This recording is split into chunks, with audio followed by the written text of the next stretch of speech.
it's your girl Erika back again with another breakdown from the fantastic show Run the World. In this video, we're talking about episode 6, My Therapist Says. Let's get into it. Child, in this episode, we get to see the girls go into therapy, and you initially think that they're going to therapy together by this first iconic little one shot, seemingly, that they have. But after I went back and watched the episode now twice, I realized that these are different moments, especially because Rosie is wearing different clothes, but they did not actually go to therapy together. At the beginning of the episode, they stringed together seamlessly almost a few shots of the girls in the same therapist office, but they're actually in that therapist's office on different days. But y'all, I'm here for them unpacking their bullshit, so let's talk about it. Ella thinks her life is a show, and we get a throwback to her book launch when we see the beginning of her career as an author. Well, at least that iteration of it. And she makes a note to the therapist that this is what she asked for. And I love that they actually use this dialogue and have this as part of the story. As we unpack that, we often put expectations on our goals as if they are not still accomplishments, if they don't look exactly how we think they should look, or arrive in the timing that we think they should happen. She wanted to be an author. She became an author. She wrote a book. She had a book published and released. Now, while the book was not met with critical acclaim or didn't raise her profile or move her career along in a way that she had expected, ultimately she did hit the goal that she had wanted to hit, and that's something that the therapist points out to her. Ella has been allowing the failure of her book or the struggle of her book and her audience, or losing her core audience behind the release of this book, to really hold her back and keep her in a place where she doesn't want to, or not that she doesn't even want to, she's too scared to make the next move. She's too scared to even think about what the next move in her career is going to be. And that is really, really unfortunate. While she's talking about the story of the book launch, because this was definitely a traumatic moment for her, and it's something that she continues to repeat in her mind as she plays out what is going on in her life and how she actually arrived at this place where her life is this quote-unquote show. She also makes a point to note what Renee had on at that party, and then the therapist lets us know that she constantly does this whenever they talk about that, which alludes to also her struggling with some of the confidence and fearlessness that Renee faces, and she is not the only one in the group, honey, who has a problem with it. Low-key, I need that therapist because she gathers Ella in the best way. Just let her know everything that she needs to hear, but also doing so with kindness and grace. Whitney's biggest qualm in her session is Renee wanting a slit in her bridesmaid's dress, and ultimately Renee's freedom and lacks of F's given. The therapist literally says, "You're the person that never wants anyone to be mad at her ever." That tracks. That totally tracks. I love how the therapist unpacks that Whitney resents Renee because she doesn't go through life concerned and paralyzed by the thoughts of others. She's a free spirit that is confident and stands in her power. All of which are things that I think Whitney also wants and needs. She has made so many decisions in her life based on what other people have told her, whether it was her parents or society, in reference to her being the skinny, tall, light-skinned girl. She feels like there are certain expectations on her by society, and then of course we have seen in previous episodes the unpacking of the expectations that she felt was coming from her parents. And all this time, sis has been making decisions to meet expectations of others and not really living her life for herself. So she's arrived now in her 30s unsure about any of the things that she's doing in the life that she's living because she didn't actually choose any of it. I thought it was so powerful for us to watch her unpack her struggles with Renee are all rooted in the fact that Renee strongly makes her choices, whether they're mistakes or not. She makes the choices and she does whatever she wants to do. And that's something that Whitney has yet to be able to do in her life. I also love the note that the therapist made of there's a difference between being your best and the best, and you can't be mad at people for being selfish because ultimately life is about self. That just gave her the much needed reminder of like, girl, at the end of the day, you really just gotta live your life for yourself, and you can't be mad at others who are doing that. Side note, I think that Whitney is dumb for recording that session, or at least that part of it, because also what's mentioned is the affair. And if she's not going to tell Ola the truth, I definitely think somehow this dang on recording is going to come out. And now look, sis, you finna be in trouble. It also comes out that Renee ultimately wants people to check her decisions even when she confidently delivers her life plans and thoughts. Her friends always seem to just go along with what she says, and I think that the therapist points this out so correctly in assuming that everybody goes along with what she says because they want to support her, and she seems very confident in the decisions that she's making.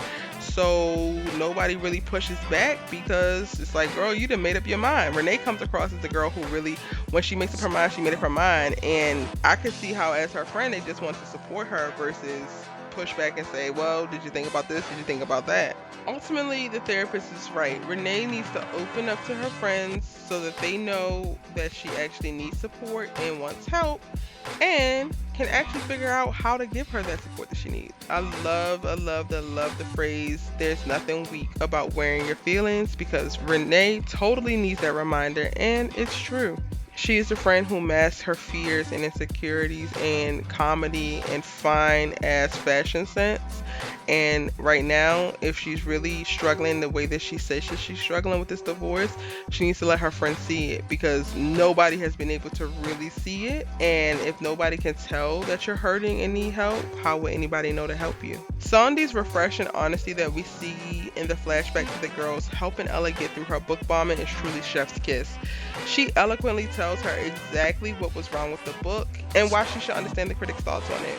Sondi is really one of my faves in this quartet, and definitely the friend you need in your friend group. She is someone who can take a step back with a clear head and great perspective, and not just tell you what you want to hear, but tell you what you need to hear so that you can learn, grow, and heal. Not only did Sondi break down in that flashback what was wrong for Ella, but we also get a better understanding as the audience of what actually happened and why the book bombed by way of her explanation.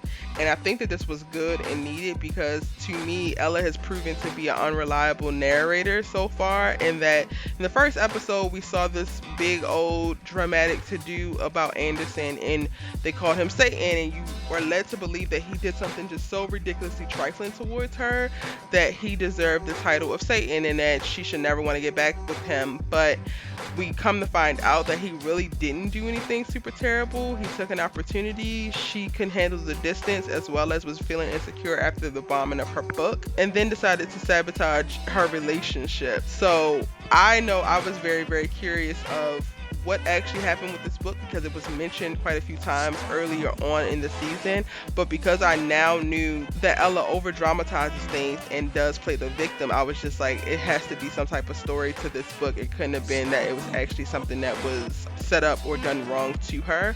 And again, Sondi breaking it down the way that she did just truly explain, like, this is another thing that you actually made a decision to abandon your core audience and live in La La Land, where a lot of your core audience that you had developed over the years was still struggling and in love. And the fact that you weren't able to separate the fact that you were in love but able to still speak to women who are still struggling with it is the reason why there was a disconnect with your book. Now, Sondi feeling a way that Ella is not supporting her or defending her against the demon spawn professor that was way out of line at that dinner party and planted seeds of relationship destruction in her head about Matthew, that's a whole other thing. Because, child, I don't necessarily know if you need Ella's validation to believe that you are right or understand that you were right in that position. That professor was being spiteful, was being hateful, was being disrespectful, and the therapist makes a call to that. Like she said, we already decided that it was F her. Why are we still hanging on to this? And I think that Sondi might be the one that wants to keep it real with you, but she also still wants to be liked and loved and appreciated, and the way that you show her appreciation is by supporting her. And I can totally see how she's not feeling supported in this moment of what happened, but also she's such a strong character of herself. It's just like, girl, you really don't need it.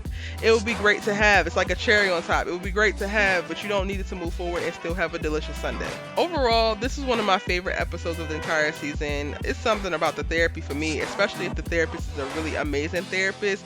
We were able to unpack each of the girls, what they have going on, and what they needed to do to be able to get better and to move forward and be a little bit more productive and stable and settled in their life and their choices, and I'm looking forward to seeing how things play out now that they all have additional clarity on their missteps as well as some of the things they have been doing right in their lives. And there you have it. That is my breakdown of episode 6 of Run the World. The episode title, My Therapist Says. Let me know what you thought of the episode in the comment section down below. What are some of your predictions for these girls? What do you think is going to happen next? Do you think that Whitney's actually going to get married? Do you think that Renee's actually going to get divorced? Let me know all that and more in the comment section down below. If you're new here, I'm Erika and I'm breaking down all of the hottest television series, reviewing amazing films, as well as giving you entertainment news every day, multiple times a day. And you should really join the tribe by hitting subscribe so that you do not miss a video upload. If you miss any of my Run the World coverage so far, I'll have my Run the World playlist link for you right here, as well as 2 suggestions for other series that I think that you will also love as well. Get into it, watch another video, be sure to hit that like button before you move on to the next video, and I will see you in another one. Bye!